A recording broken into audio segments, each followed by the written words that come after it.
Today, social media is having an absolute field day. Trophy counting posts are popping up everywhere now. Ruthless memes are mocking his pain. And triumphant, cruel laughter echoes across every single forum. Once again, people drag out the World Cup to use as a brutal guillotine, to completely execute one man's entire legacy. They smugly reach their conclusion. See that? In the end, Cristiano Ronaldo is just a massive World Cup failure. If you do not like him, I completely understand your triumph right now. But if you are a pure, simple football lover, welcome back to the Football Dossier. Put the tactics board away today. No Zone 14 analysis. There are no half spaces or heavy pressing here today. Today, we sit down to talk about just one man. The final whistle sounded, tearing through the freezing night air. Opponents hugged and celebrated. Portugal players collapsed onto that vast, empty green pitch. No more gravity-defying leaps that shatter the silence. No more arrogant finger wags or proud, powerful fist pumps. Just a single 41-year-old man left behind. His tear-filled red eyes stared silently into empty space. After 25 years of living for the game, what breaks my heart the most is not that he has fallen once again, but out there, too many people only care about staring at the glittering shine of a gold trophy, ruthlessly trampling over the brilliant years of a legendary career. Years that this man completely exhausted to give to us. Let us be completely honest. On the World Cup stage, Ronaldo did fail. Yes, he has never won it. He never got to lift that golden trophy. There is no need and no way to make excuses. Even Cristiano himself has never run away from this bitter truth. But let us rewind to Germany, 2006. Do you remember that skinny boy with blonde streaks, flying down the wing, dancing with his steepovers? That kid once covered his face, sobbing uncontrollably. He was completely crucified by all of England, mocked as selfish.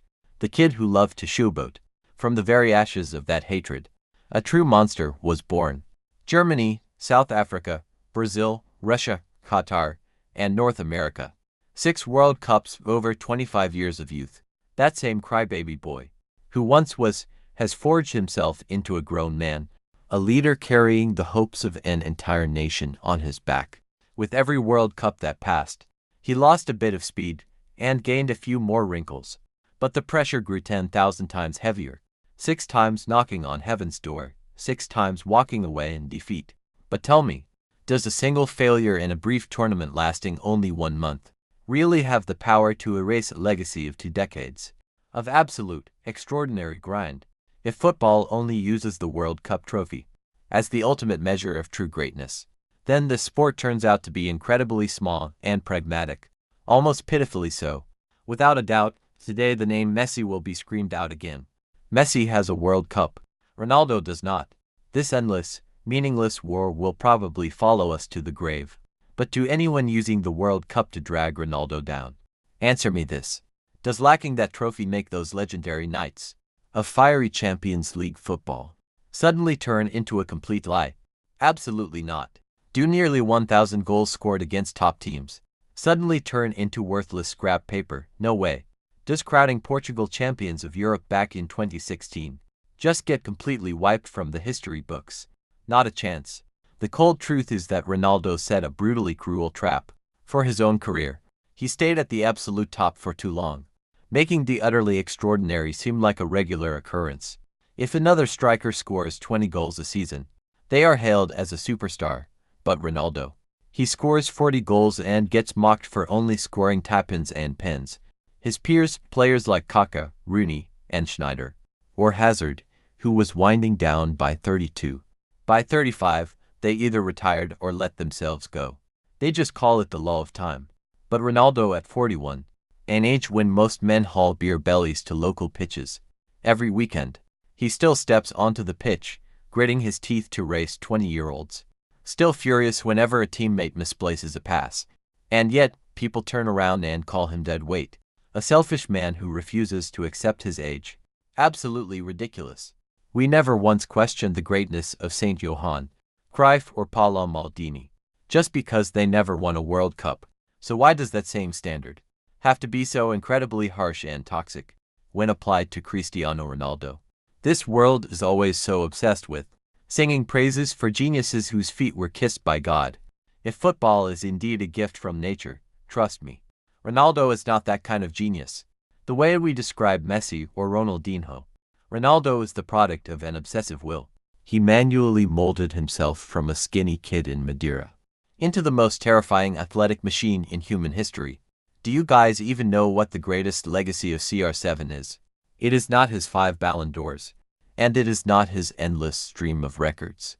His true legacy is that, because of him, Ronaldo stared right into the camera and put that Coca-Cola away. Millions of kids around the world learned to throw away fast food. Because of his incredibly sculpted physique, millions of men learned to drag themselves to the gym. Young players started to carefully track every single calorie, paying close attention to sleep and recovery. Ronaldo planted a seed in the minds of ordinary people. A fierce, defiant belief. You might not be born as the absolute best, but you can absolutely defeat the very best of them. If you are willing to work insanely hard, no stat sheet in the world can measure that. No FIFA award is ever given for a cultural shift like that. But it is exactly those invisible things that come together to define an ideology. Cristiano Ronaldo, 2000, for a 19-year-old kid, sobbing bitterly after collapsing against Greece in the Euro final. 12 years later, he stood on top of Europe on crutches. Life is sometimes fair like that. It steals your reckless youth and hands you back a brilliant, blinding glory. But the World Cup is no pre-written fairy tale. Some peaks demand a whole lifetime of struggle, spilling blood and scraping your skin on the turf, and you still might never reach the very top. Is that unfinished dream painful? Yes, it is.